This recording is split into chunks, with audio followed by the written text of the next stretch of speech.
ಇವತ್ತು ನನ್ನ ಹಸ್ಬೆಂಡ್ ನನಗೋಸ್ಕರ ಅಡಿಗೆ ಮಾಡ್ಕೊಡ್ತಿದ್ದಾರೆ.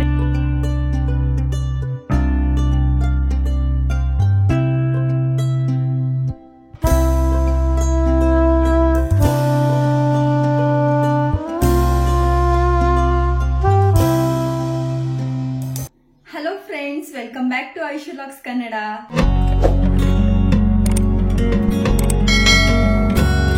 ಎಲ್ಲರೂ ಹೇಗಿದ್ದೀರಾ? ಐ ಹೋಪ್ ಎಲ್ಲರೂ ಚೆನ್ನಾಗಿದ್ದೀರಾ ಅಂತ ಅನ್ಕೊಂಡಿದ್ದೀನಿ. ನಾನು ಕೂಡ ತುಂಬಾನೇ ಚೆನ್ನಾಗಿದ್ದೀನಿ. ಇವತ್ತು ಆಕ್ಚುಲಿ ಸಂಡೇ ಅಂತಂದ್ರೆ ಎಲ್ಲಾರ ಮನೇಲೂ ಸ್ಪೆಷಲ್ ಮಾಡೇ ಮಾಡ್ತೀವಿ ಅಲ್ವಾ. ಹಾಗೆ ನಮ್ಮ ಮನೇಲಿ ಒಂದು 2 to 3 ವೀಕ್ಸ್ ಇಂದ ನಾವು ನಾನ್ ವೆಜ್ ಮಾಡಿರ್ಲಿಲ್ಲ. ಯಾಕಂದ್ರೆ ಪೂಜೆ ಎಲ್ಲ ಇಟ್ಕೊಂಡೋದ್ರಿಂದ ನಾವು ನಾನ್ ವೆಜ್ ಮಾಡಕ್ ಆಗಿರ್ಲಿಲ್ಲ. ಅದಕ್ಕೆ ಆಫ್ಟರ್ ಲಾಂಗ್ ಟೈಮ್ ಅಂತಾನೆ ಹೇಳ್ಬೋದು. Means after A long time ಅಂತಂದ್ರೆ ತುಂಬಾ ತಿಂಗಳಾನ್ಗಟ್ಲೆ ಏನ್ ಬಿಟ್ಟಿಲ್ಲ, ಒಂದು 2 ವೀಕ್ಸ್ ಮ್ಯಾಕ್ಸಿಮಮ್ ಬಿಟ್ಟಿರ್ಬೋದು ಅಷ್ಟೇನೆ. ಅದಕ್ಕೆ ಸಂಡೇ ಆಗಿರೋದೇ ನನ್ನ ಹಸ್ಬೆಂಡ್ ಬೆಳಿಗ್ಗೆ ಹೋಗಿ ಚಿಕನ್ ತರ್ತೀನಿ, ಮಾರ್ನಿಂಗ್ ನಾನ್ ವೆಜ್ ಮಾಡ್ಬಿಡು, ಬೇಗ ತಿನ್ನೋಣ ಅಂತ ಹೇಳಿದ್ರು. ಅದಕ್ಕೆ ಇವಾಗ ಅವ್ರು ಚಿಕನ್ ತರಕ್ ಹೋಗಿದ್ದಾರೆ. ನಾನು ನನ್ನ ಲಾಗ್ ನ ಸ್ಟಾರ್ಟ್ ಮಾಡ್ತಾ ಇದ್ದೀನಿ. ಆದ್ರೆ ಇವತ್ತಿನ ಸ್ಪೆಷಲ್ ಏನಂತಂದ್ರೆ, ಇವತ್ತು ನನ್ನ ಹಸ್ಬೆಂಡ್ ನನಗೋಸ್ಕರ ಅಡಿಗೆ ಮಾಡ್ಕೊಡ್ತಿದ್ದಾರೆ. ಅದೇ ಇವತ್ತಿನ ಸ್ಪೆಷಲ್. ಗಂಡಸರು ಅಡಿಗೆ ಮಾಡ್ಕೊಡ್ತಾರೆ ಅಂತಂದ್ರೆ ಯಾರ್ ತಾನೇ ಬೇಡ ಅಂತಾರೆ ಹೇಳಿ. ನಾವ್ ಏನೇ ಯಾಕೆ ಮಾಡಿದ್ರು ಅವರಷ್ಟು ಟೇಸ್ಟಿ ಆಗುತ್ತೆ. ನಿಜ ನಾವ್ ಯಾವ್ದೇ ಹೆಣ್ಮಕ್ಳು ಮಾಡಕ್ಕಾಗಲ್ಲ, ತುಂಬಾನೇ ಟೇಸ್ಟ್ ಆಗಿ ಮಾಡ್ತಾರೆ ಅಂತ ಹೇಳ್ಬೋದು. ಅಡಿಗೆ ಮಾಡಕ್ ಬರ್ದದವರು ಕೂಡ ಅಲ್ಲೋಗಿ ಅವರು ಅಡಿಗೆ ಮಾಡಿದ್ರೆ ತುಂಬಾನೇ ಚೆನ್ನಾಗಿರುತ್ತೆ. ನನ್ನ ಹಸ್ಬೆಂಡ್ ಕೂಡ ಅಷ್ಟೇ ಚೆನ್ನಾಗಿ ಅವ್ರು ಮಾಡೋದೇ 3 ಮತ್ತೊಂದು ಐಟಮ್ಸ್. ಅದ್ರಲ್ಲೂ ನಾನ್ ವೆಜ್ ಅಂತೂ ಸಕ್ಕತ್ತಾಗಿ ಮಾಡ್ತಾರೆ ಅಂತಾನೆ ಹೇಳ್ಬೋದು. ಅವ್ರು ಇವಾಗಂತಲ್ಲ, ಅವಾಗ ನನ್ನ ಜೊತೆ ಬಂದು ಕುಕಿಂಗ್ ಹೆಲ್ಪ್ ಮಾಡೋದಾಗ್ಲಿ, ಏನಾದ್ರೂ ಒಂದ್ ಸಣ್ಣ ಪುಟ್ಟ ಹೆಲ್ಪ್ ಮಾಡ್ಕೊಡ್ತಾನೆ ಇರ್ತಾರೆ. ಅಂದ್ರೆ ಇವತ್ತು ತುಂಬಾ ದಿನ ಆಗಿತ್ತಲ್ವಾ, ಅದಕ್ಕೆ ನನ್ ಕೈಯಾರ ನಾನು ಏನಾದ್ರು ನಿಂಗೆ ಮಾಡ್ಕೊಡ್ತೀನಿ ಅಂತ ಅಂದ್ರು. ಅದಕ್ಕೆ ಸರಿ ಆಯ್ತು, ಏನ್ ಮಾಡ್ತೀರಾ ಅಂತ ನೋಡ್ತೀನಿ, ಟೇಸ್ಟ್ ಮಾಡಿ ಆಮೇಲೆ ನಿಮಗೆ ಹೇಳ್ತೀನಿ, ನಾನು ಮಾಡ್ಕೊಡಿ ನೀವು ಫಸ್ಟ್ ಅಂತ ಹೇಳಿದೀನಿ. ನನಗೆ ಇವತ್ತು ನಾನ್ ವೆಜ್ ಅನ್ನೋದಕ್ಕಿಂತ, ಇವತ್ತು ಸಂಡೇ ಅನ್ನೋದಕ್ಕಿಂತ, ತುಂಬಾ ದಿನ ಆದ್ಮೇಲೆ ನಾನ್ ವೆಜ್ ತಿಂತಿದೀನಿ ಅನ್ನೋ ಒಂದು ಖುಷಿಗಿಂತ ನನ್ನ ಹಸ್ಬೆಂಡ್ ನನ್ಗೋಸ್ಕರ ಕುಕ್ ಮಾಡ್ತಿದಾರೆ ಅನ್ನೋ ಖುಷಿ ನಂಗೆ ಜಾಸ್ತಿನೇ ಇದೆ ಅಂತಾನೆ ಹೇಳ್ಬೋದು. ನೋಡೋಣ ಅವರು ಯಾವ ರೀತಿ ಕುಕ್ ಮಾಡ್ತಾರೆ ಅಂತ, ಯಾವ ರೀತಿ ರೆಸಿಪಿನ ಶೇರ್ ಮಾಡ್ಕೊಡ್ತಾರೆ ಅಂತ. ಹೀಗೆ ನನ್ನ ಲಾಗ್ ನ ನೋಡ್ತಾ ಇರಿ. ಹಾಗೆ ನನ್ನ ಹಸ್ಬೆಂಡ್ ಏನ್ ಅಡಿಗೆ ಮಾಡ್ತಾರೆ ಅಂತ ಕೂಡ ನಾನು ನಿಮ್ಗೆ ತೋರ್ಸ್ಕೊಡ್ತೀನಿ. ಬೇಗ ಚಿಕನ್ ತರ್ತೀನಿ ಅಂತ ಹೋದವರು 9 ಕಾಲಾದ್ರೂ ಬಂದಿರ್ಲಿಲ್ಲ. ಆಮೇಲೆ ಬಂದು ಚಿಕನ್ ಎಲ್ಲ ತಂದು ಬೇಗ ಅಡಿಗೆ ಮಾಡೋಣ ಬಾ ಅಂತಂದ್ರು. ಆಮೇಲೆ ನನ್ಗಂತೂ ಈ ತರ ಚಿಕನ್ ಎಲ್ಲ ನಾನು ವಾಶ್ ಮಾಡೋದು ಅಂದ್ರೆ ನಿಜವಾಗ್ಲೂ ನನ್ಗೆ ಇಷ್ಟ ಆಗಲ್ಲ. ನಾನು ಏನಾರು ಅಕಸ್ಮಾತ್ ಮಿಸ್ ಆಗಿ ವಾಶ್ ಮಾಡಿದ್ರು ನಾನು ಚಿಕನ್ನೇ ತಿನ್ನಲ್ಲ ಅವತ್ತಿನ ದಿನ. ಅಷ್ಟು ಒಂಥರ ಫೀಲ್ ಆಗುತ್ತೆ ನನಗೆ. ಅದಕ್ಕೆ ಯಾವಾಗ್ಲೂ ನನಗೆ ಇವರೇನೆ ವಾಶ್ ಮಾಡ್ಕೊಡ್ತಾರೆ.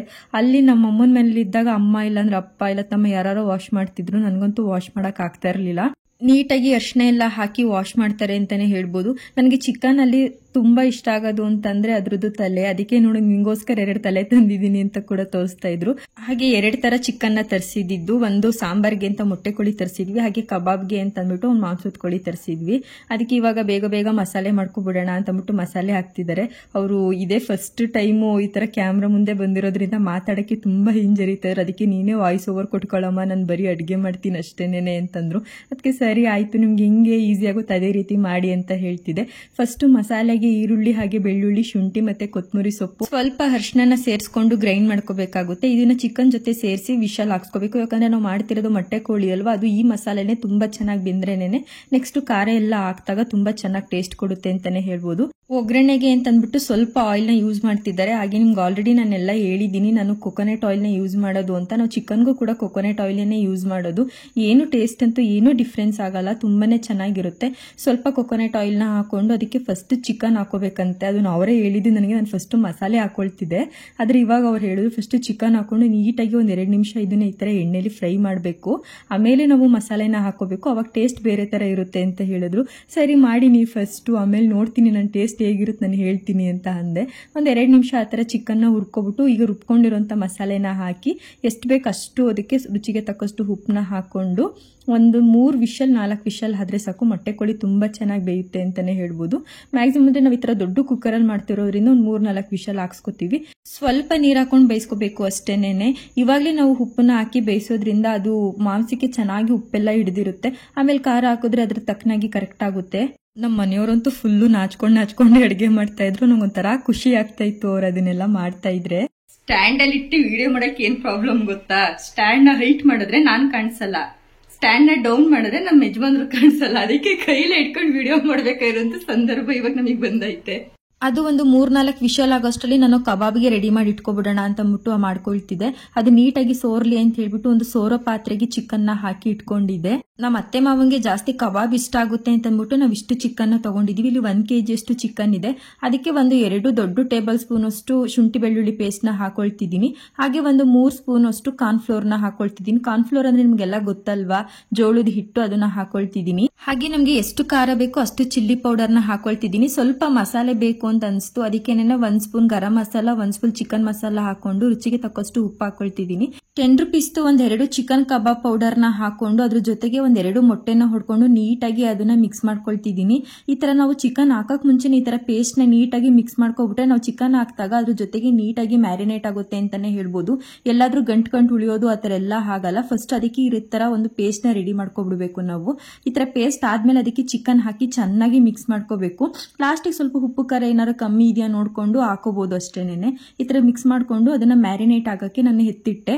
ಅಷ್ಟರಲ್ಲಿ ಕುಕ್ಕರ್ದು ವಿಷಲ್ ಕೂಡ ಆಗಿತ್ತು. ಇವಾಗ ಕುಕ್ಕರ್ ನ ಮುಚ್ಚಳ ಹಾಕಿ ಒಂದು 3-4 ವಿಷಲ್ ಕೂಗಕ್ಕೆ ಇಟ್ಕೊಂಡಿದೀವಿ. ಯಾಕಂದ್ರೆ ಅದು ಮೊಟ್ಟೆ ಕೋಳಿ ಎಲ್ಲ ಚೆನ್ನಾಗಿ ಬೇಯಬೇಕು ಅಂತ. ಅಷ್ಟರಲ್ಲಿ ಇನ್ನೊಂದು ಮಸಾಲೆನ ಇವ್ರು ರೆಡಿ ಮಾಡ್ಕೊಳ್ತಿದ್ದಾರೆ. ಇವಾಗ ಚಿಕನ್ ನಾವು ಈರುಳ್ಳಿ ಖಾರದಲ್ಲಿ ಬೇಯಿಸ್ಕೊಂಡಾದ್ಮೇಲೆ ಅದಕ್ಕೆ ಇನ್ನೊಂದು ಕಾಯಿ ಖಾರ ಅಂತ ರೆಡಿ ಮಾಡ್ಕೊಳ್ತೀವಿ. ಅದಕ್ಕೆ ಫಸ್ಟ್ ಒಂದು ಅರ್ಧ ಹೋಳಷ್ಟು ಕಾಯಿನ ಪೂರ್ತಿಯಾಗಿ ಹಾಕೋಬೇಕು.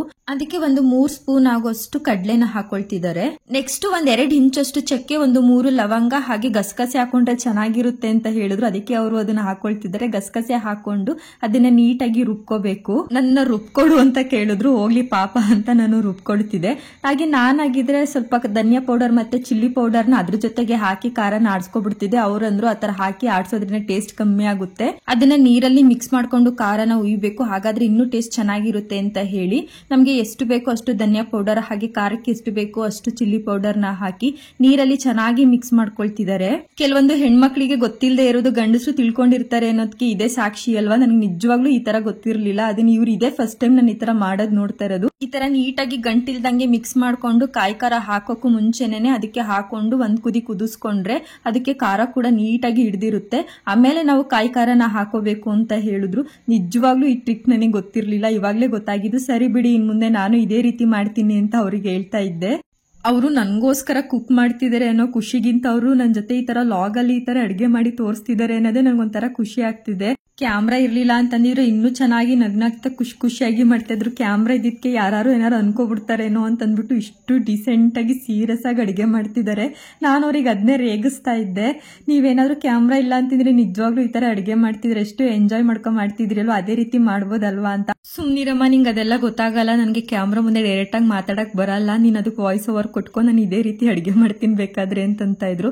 ಸರಿ ಆಯ್ತು ಪಾಪ, ನಿಮ್ಗೆ ಯಾಕೆ ಹಿಂಸೆ ಮಾಡೋದು, ಮಾಡಿ ನಿಮ್ಗೆ ಹೆಂಗ್ ಬರುತ್ತೆ ಹಂಗೆ ನಾನು ಅದಕ್ಕೆ ವಾಯ್ಸ್ ಓವರ್ ಕೊಟ್ಕೊಳ್ತೀನಿ ಅಂತ ಹೇಳ್ತಿದೆ. ಖಾರ ಹಾಕಿರ್ತೀವಲ್ಲ, ಅದು 1 ಕುದಿ ಕುದ್ದಾದ್ಮೇಲೆ ನಾವು ರುಬ್ಕೊಂಡಿರುವಂತಹ ಕಾಯಿ ಕಡ್ಲೆ ಖಾರ ಹಾಕಿ 5-10 ನಿಮಿಷ ಕುದಿಸ್ಕೊಂಡ್ರೆ ಸಾಕು. ಸಕ್ಕ ಟೇಸ್ಟ್ ಆಗಿರುವಂತಹ ಮೊಟ್ಟೆ ಕೋಳಿ ಸಾಂಬಾರ್ ರೆಡಿ ಆಗ್ಬಿಡುತ್ತೆ. ಇನ್ನೊಂದು ವಿಷಯ ಏನಂದ್ರೆ, ಈ ಶೆಲ್ಫ್ ಫುಲ್ ಹೈಟ್ ಇದೆಯಾ, ನಾನು ನಿಜವಾಗ್ಲೂ ಇಲ್ಲಿ ಅಡಿಗೆ ಮಾಡಕ್ಕೆ ಆಗಲ್ಲ. ಹಿಂಗೆ ಎಗ್ರಿ ಅಡಿಗೆ ಮಾಡ್ಬೇಕಾಗಿರುತ್ತೆ. ಸ್ಟಾರ್ಟಿಂಗ್ ಕೇಳಿದೆ, ಯಾಕೆ ಶೆಲ್ಫ್ ನ ಇಷ್ಟೊಂದು ಹೈಟ್ ಇಡ್ಸಿದೀರಾ ಅಂತ ಅಂದ್ಬಿಟ್ಟು. ಅವ್ರು ಯಾವಾಗ್ಲೂ ಹೇಳ್ತಿದ್ದು ಒಂದೇ ಒಂದು ಡೈಲಾಗ್ ಅಷ್ಟೇನೆ. ಅದನ್ನ ಇವಾಗ ಹೇಳ್ತಾರೆ, ಏಂತಕ್ಕೆ ಇಷ್ಟ ಹೈಟ್ ಇಡ್ಸಿದ್ದಾರೆ ಅಂತ ನೀವೇ ಕೇಳಿ ಅವ್ರನ್ನ ಏನ್ ಹೇಳ್ತಾರೆ ಅಂತ. ಉದ್ದಕ್ಕೆ ರೇಟ್ ಸಿಗ್ತಾಳೆ ಅಂತ ಈ ವೈಟಿಗೆ ಇಡ್ಸಿದ್ದು, ಆದ್ರೆ ಗಿಡ್ಡಮ್ಮ ಸಿಕ್ಬಿಟ್ಟಿದ್ದಾಳೆ. ಏನೋ ಮಾಡಕ್ಕಾಗಲ್ಲ, ಅಡ್ಜಸ್ಟ್ ಮಾಡ್ತೀವಿ, ದೂರ ಮಾಡ್ಬೇಕಲ್ವಾ. ಇವಾಗ ಮದ್ವೆ ಆದ್ಮೇಲೆ ಇನ್ನೂ ಕುಳ್ಳು ಕಾಯ್ತಾ ಇದ್ದೀರಾ ಅಂತ ಹೇಳ್ತಾರೆ. ಯಾರು ಮದ್ವೆ ಆದ್ಮೇಲೆ ಬೆಳಿತಾರೆ ಹೊರತು ಯಾರು ಮದ್ವೆ ಆಗಿದ್ದೀನಿ ಅಂತ ಕುಳ್ಳು ಕಾಯ್ತಾರೆ. ಅಂದ್ರೆ ಕುಳ್ಳ ಇದೀನಿ ಅಂತಂದ್ರೆ ಒಂದ್ ಇಷ್ಟ ಹೈಟ್ ಬರ್ತೀನಿ ಸಾಕು. ಹುಡುಗ ಹೈಟ್ ಇರ್ಬೇಕು, ಹುಡುಗಿ ಕುಳ್ಳಕ್ಕಿರ್ಬೇಕು ಅನ್ನೋ ಮ್ಯಾಚಿಂಗ್ ಚೆನ್ನಾಗಿದೆ ಅಲ್ವಾ. ನಮ್ಮ ಯಜಮಾನ್ರು ಮಾಡಿರುವಂತಹ ಚಿಕನ್ ಸಾಂಬಾರ್ ರೆಡಿ ಆಗ್ಬಿಡುತ್ತೆ. ಇನ್ನ ತಿನ್ನೋದಷ್ಟೇ. ಇವ್ರು ಬರೋದ್ ಲೇಟ್ ಆಗುತ್ತೆ ಅಂತ ನನಗೆ ಮಾರ್ನಿಂಗೇ ಗೊತ್ತಿತ್ತು. ಅದಕ್ಕೆ ನಾನು ಅನ್ನ ಮುದ್ದೆ ಎಲ್ಲ ಮುಂಚೆನೆ ಮಾಡಿ ಇಟ್ಬಿಟ್ಟಿದೀನಿ. ಈ ಚಿಕನ್ ಸಾರು ಆದ ತಕ್ಷಣನೇ ಸ್ವಲ್ಪ ಕಬಾಬ್ ಹಾಕೋಬಿಟ್ಟು ಪ್ಯಾಟಿಂಗ್ ಮಾಡೋದೆ ಅಷ್ಟೇ. ಇವಾಗ ಇಲ್ಲಿ ಕಬಾಬ್ ಬೇಯ್ತೈತೆ, ಸಾಂಬಾರಂತೂ ಕುದಿತೈತೆ. ನನಗಂತೂ ಯಾವಾಗ ಟೇಸ್ಟ್ ಮಾಡ್ತೀನಿ ಅಂತ ಅನ್ಸ್ತಾಯ್ತು.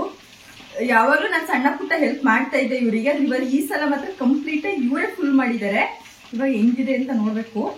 ಫಸ್ಟ್ ಸಾಂಬಾರ್ ಟೇಸ್ಟ್ ಮಾಡ್ತೀನಿ.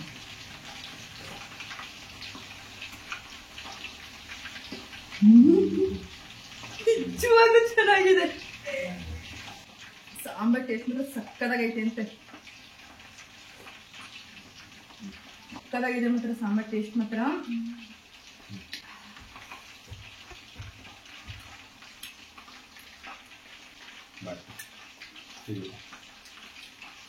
ಸಕ್ಕತ್ತಾಗಿ ಮಾಡೋರೆ. ಕಬಾಬ್ ಬೇಯಿದ ತಕ್ಷಣ ಊಟ ಮುಗಿಸ್ಬೇಕು. ಟೈಮ್ ಎಷ್ಟು ರೀ? 11 ಆಗಲೇ 11 ಗಂಟೆ ಟೈಮ್ ಆಗೈತೆ. ಅಡುಗೆ ಮಾಡೋಷ್ಟು ಇಷ್ಟೊತ್ತಾಗೋಯ್ತು. ನಾನ್ ವೆಜ್ ಎಲ್ಲ ಒಂದು ಸ್ವಲ್ಪ ಅಡ್ಜಸ್ಟ್ ಮಾಡ್ಕೊತೀವಿ. ಇವಾಗ ಹಾಕೊಂಡು ಬ್ಯಾಟಿಂಗ್ ಮಾಡಲೆ. ಗಂಡ ಹೆಂಡತಿ ಅಂತ ಅಂದಮೇಲೆ ಬರೀ ಕಷ್ಟ ಸುಖ ಮಾತ್ರ ಹಂಚ್ಕೋಬಾರ್ದು. ಒಬ್ರಿಗೊಬ್ರು ಈ ತರ ಸಮಯ ಕೊಡೋದು ಒಂದು ಒಳ್ಳೆ ಅಭ್ಯಾಸ ಅಂತಾನೆ ನಾನು ಅನ್ಕೊಂಡಿದೀನಿ. ಅವ್ರು ನಮಗೆ ಸಮಯ ಕೊಟ್ಟಷ್ಟು ನಮಗೂ ಒಂಥರ ಖುಷಿ ಆಗುತ್ತೆ. ನಾವು ಕೂಡ ಮನೇಲಿ ಅಡುಗೆ ತಿಂಡಿ ಮನೆ ಕೆಲಸ ಅನ್ನೋದ್ರಲ್ಲೇ ಕಳೆದೋಗ್ಬಿಟ್ಟಿರ್ತೀವಿ. ಅವರು ಕೂಡ ಹೊರಗಡೆ ಕೆಲಸ ಅದು ಇದು ಟೆನ್ಷನ್ ಅಂತಾನೆ ಇರ್ತಾರೆ. ನಾವು ಸ್ವಲ್ಪ ಫ್ರೀ ಮಾಡ್ಕೊಂಡು ನಮ್ಮವರು ಅನ್ನೋರ್ಗೆ ಈ ತರ ನಾವು ಟೈಮ್ ಕೊಡೋದ್ರಿಂದ ನಮ್ಮಲ್ಲಿರುವಂತಹ ಬಾಂಡಿಂಗ್ ಇನ್ನೂ ಕೂಡ ಜಾಸ್ತಿ ಆಗುತ್ತೆ ಅಲ್ವಾ. ಅದಕ್ಕೆ ಈ ತರ ಒಂದೊಂದು ಕ್ವಾಲಿಟಿ ಟೈಮ್ನ ನಾವು ಸ್ಪೆಂಡ್ ಮಾಡಬೇಕಾಗುತ್ತೆ. ನಾನಂತೂ ಈ ವಿಚಾರದಲ್ಲಿ ತುಂಬಾನೇ ಲಕ್ಕಿ ಅಂತ ಹೇಳ್ಬೋದು. ಅವರಿಗೆ ಹೊರಗಡೆ ಎಷ್ಟೇ ಟೆನ್ಷನ್ ಇರಲಿ ಎಷ್ಟೇ ಕೆಲಸ ಇರಲಿ ಅವರು ಮನೆ ಒಳಗೆ ಬರ್ಬೇಕಾದ್ರೆ ಹೊರಗಡೆ ಕೆಲಸನ ಮನೆ ಒಳಗಡೆ ತರಲ್ಲ. ಅಂದ್ರೆ ಅದನ್ನ ಅಲ್ಲಿಗಲ್ಲೇ ಬಿಟ್ಟು ಬರ್ತಾರೆ. ನೋಡೋಣ ಮುಂದೆ ಮಾಡ್ಕೊಂಡ್ರೆ ಆಯ್ತು ಅನ್ನೋ ರೀತಿ ಮನೇಲಿ ನನ್ನ ಜೊತೆ ಹೇಗಿರ್ಬೇಕು ಆ ರೀತಿ ಇರ್ತಾರೆ ಅವರು. ಅವ್ರ ಟೆನ್ಷನ್ ಯಾವತ್ತೂ ನನ್ನ ಮೇಲೆ ಹಾಕಲ್ಲ. ತುಂಬಾ ಫ್ರೀ ಆಗಿರ್ತಾರೆ ಅಂತ ಹೇಳ್ಬೋದು. ಅದಕ್ಕೆ ನಾನು ಕೂಡ ಇಷ್ಟು ಖುಷಿಯಾಗಿದ್ದೀನಿ. ನಾನು ನನ್ನ ಹಸ್ಬೆಂಡ್ ಈ ತರ ಇದೀವಿ ಅಂತ ನಿಮ್ ಜೊತೆ ಶೇರ್ ಮಾಡಕ್ಕೆಲ್ಲ ನಾನು ಈ ತರ ಎಲ್ಲ ವಿಡಿಯೋ ಎಲ್ಲ ಮಾಡಿಲ್ಲ. ಆಕ್ಚುಲಿ ನಿಜವಾಗ್ಲೂ ನಾವಿಬ್ರು ಇದೇ ರೀತಿ ಇರೋದು. ಅವ್ರ ಹೊರಗಡೆ ಎಷ್ಟೇ ಲೇಟ್ ಆಗಿ ಬರ್ಲಿ ಎಷ್ಟೇ ಟೆನ್ಷನ್ ಇಂದ ಬಂದ್ರು ಅಷ್ಟೇನೆ ಮನೇಲಿ ಯಾವಾಗ್ಲೂ ಖುಷಿಯಿಂದ ಇರ್ತಾರೆ. ಅದಕ್ಕೆ ನಾನು ಕೂಡ ಖುಷಿಯಿಂದಾನೇ ಇರ್ತೀನಿ. ನಾನು ಅಡಿಗೆ ಮನೇಲಿ ಏನಾದ್ರೂ ಕೆಲಸ ಮಾಡ್ತಿದ್ರೆ ಖಂಡಿತ ಅವ್ರು ಅಡಿಗೆ ಮನೆಗೆ ಬಂದೇ ಬರ್ತಾರೆ. ಏನ್ ಮಾಡ್ತಿದ್ಯಮ್ಮ, ಏನಾರ ಹೆಲ್ಪ್ ಬೇಕಾ ಏನು ಅಂತೆಲ್ಲ ಕೇಳ್ತಿರ್ತಾರೆ. ಒಂಥರ ಖುಷಿ ಆಗುತ್ತೆ ಅಂತಾನೆ ಹೇಳ್ಬೋದು. ಅವಾಗ ನಮಗೂ ಏನಾದ್ರೂ ಬೇಜಾರಾಗಿದ್ರೆ ಅವ್ರ ಹತ್ರ ಮಾತಾಡ್ಸಿದ ತಕ್ಷಣ ಅದನ್ನು ಕೂಡ ನಾವೆಲ್ಲ ಮರ್ತು ಬಿಟ್ಟಿರ್ತೀವಿ. ಹಾಗಂತ ನಾವೇನ್ ಜಗಳನೇ ಆಡಲ್ಲ ಅಂತಾನೂ ಅಲ್ಲ. ಸಣ್ಣ ಪುಟ್ಟ ಕಿತ್ತಾಟ ಎಲ್ಲ ನಮ್ಮ ಮಧ್ಯನೂ ಆಗ್ತಿರುತ್ತೆ. ಆದ್ರೆ ಒಂದು ಹಳೆ ಗಾದೆನೇ ಅಲ್ವಾ, ಗಂಡ ಹೆಂಡತಿ ಜಗಳ ಉಂಟು ಮಲಗೋವರೆಗೂ ಅನ್ನೋದು. ಅದು ಮಾತ್ರ ಯಾವತ್ತೂ ಸುಳ್ಳಲ್ಲ ಅಂತಾನೆ ಹೇಳ್ಬೋದು. ನಾವು ಅಲ್ಲಿಗೆ ಬಿಟ್ಟು ಮುಂದೆ ಲೈಫ್ ಹೇಗಾಗುತ್ತೆ ಹಾಗೆ ಮೂವ್ ಆನ್ ಆಗ್ತಾನೆ ಇರ್ತೀವಿ. ಜೀವತ್ ಜಗಳ ಆಡಿದ್ರೆ ಮತ್ತೆ ನಾಳೆ ಬೆಳಗ್ಗೆಗಾಗ್ಲೇ ಸರಿ ಹೋಗಿರ್ತೀವಿ. ಆ ತರ ಲೈಫ್ ಅನ್ನೋದು ತುಂಬಾನೇ ಅನ್ಪ್ರಿಡಿಕ್ಟೇಬಲ್ ಅಲ್ವಾ. ಯಾರಿಗೂ ಕೂಡ ಯಾವಾಗ ಏನಾಗುತ್ತೆ ಅಂತ ಗೊತ್ತಿರಲ್ಲ. ಅದಕ್ಕೆ ಇರೋಷ್ಟು ದಿನ ಖುಷಿಯಾಗಿರ್ಬೇಕು ಅನ್ನೋದು ನನ್ನ ಅನಿಸಿಕೆ. ನಾವಿರುವಷ್ಟು ದಿನನೂ ಲೈಫ್ ಲಾಂಗ್ ನಮ್ಮ ಜೊತೆಗಿರೋದು ಲೈಫ್ ಪಾರ್ಟ್ನರ್ ಅಷ್ಟೇನೆ. ಸಣ್ಣ ಪುಟ್ಟ ಜಗಳ ಮುನ್ಸು ಕೋಪ ತಾಪ ಇದೆಲ್ಲ ಇದ್ದಿದ್ದೇ ಇರುತ್ತೆ. ಗಂಡ ಹೆಂಡತಿ ಅಂದ್ಮೇಲೆ ಎಲ್ಲ ಇರುತ್ತೆ ಅಲ್ವಾ. ಅದನ್ನೆಲ್ಲ ಸೈಡ್ಗೆ ಇಟ್ಟು ಅದನ್ನೆಲ್ಲ ಮರೆತು ಒಂದು ಖುಷಿಯಾಗಿ ನಾವು ಲೈಫ್ ನ ಲೀಡ್ ಮಾಡ್ತೀವಲ್ಲ, ಅದು ನಮ್ಮ ಲೈಫ್ ನ ಟರ್ನಿಂಗ್ ಪಾಯಿಂಟ್ ಅಂತಾನೆ ಹೇಳ್ಬೋದು. ನಾನಂತೂ ನನ್ನ ಹಸ್ಬೆಂಡ್ ನನ್ನ ಜೊತೆಗೆ ಇದ್ಬಿಟ್ರೆ ಒಂದು ಮಗು ತರ ಬಿಹೇವ್ ಮಾಡಕ್ ಸ್ಟಾರ್ಟ್ ಮಾಡ್ಬಿಡ್ತೀನಿ. ಅವ್ರ ಜೊತೆ ನಂಗೆ ಸೀರಿಯಸ್ ಆಗಿ ಇರಕ್ಕೆ ಆಗಲ್ಲ. ಅವರು ಕೂಡ ನನ್ನ ಒಂದು ಮಗು ತರನೇ ಟ್ರೀಟ್ ಮಾಡ್ತಾರೆ ಅಂತಾನೆ ಹೇಳ್ಬೋದು. ಲೈಫ್ ಅಲ್ಲಿ ಎಷ್ಟೇ ಸಮಸ್ಯೆಗಳಿದ್ರು ಸ್ವಲ್ಪ ಖುಷಿಯಾಗಿರಕ್ ಟ್ರೈ ಮಾಡಿ. ನಿಮ್ ಖುಷಿನ ನೋಡಿ ಆ ಸಮಸ್ಯೆಗಳು ಕೂಡ ದೂರ ಹೋಗ್ಬೋದು ಅಲ್ವಾ.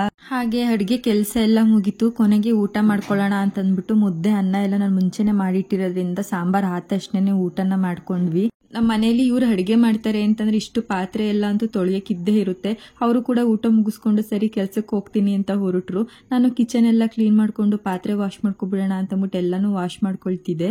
ಇವತ್ತಂತೂ ನಾನು ನನ್ನ ಲಾಗ್ನ ತುಂಬಾ ಖುಷಿಯಿಂದ ಎಂಡ್ ಮಾಡ್ತಿದ್ದೀನಿ ಅಂತಾನೆ ಅನ್ಸುತ್ತೆ ನನಗೆ. ಐ ಹೋಪ್ ನಿಮ್ಗೆಲ್ರಿಗೂ ಈ ಲಾಗ್ ಇಷ್ಟ ಆಗಿದೆ ಅಂತ ಅನ್ಕೊಂಡಿದ್ದೀನಿ. ಇಷ್ಟ ಆಗಿದ್ರೆ ಒಂದು ಲೈಕ್ ಮಾಡಿ, ಕಮೆಂಟ್ ಮಾಡಿ. ಹಾಗೆ ಯಾರ್ಯಾರು ಸಬ್ಸ್ಕ್ರೈಬ್ ಮಾಡ್ಕೊಂಡಿಲ್ಲ ನನ್ನ ಚಾನಲ್ನ ಸಬ್ಸ್ಕ್ರೈಬ್ ಮಾಡ್ಕೊಳ್ಳಿ ಅಂತ ಹೇಳ್ತಾ ನನ್ನ ಲಾಗ್ನ ನಾನು ಎಂಡ್ ಮಾಡ್ತಾ ಇದ್ದೀನಿ. ಮತ್ತೆ ಒಂದು ಹೊಸ ವಿಡಿಯೋ ಜೊತೆ ನಿಮ್ ಮುಂದೆ ಬರ್ತೀನಿ. ಅಲ್ಲಿವರೆಗೂ ಟೇಕ್ ಕೇರ್ ಅಂತ ಹೇಳ್ತಾ ಬಾಯ್ ಬಾಯ್.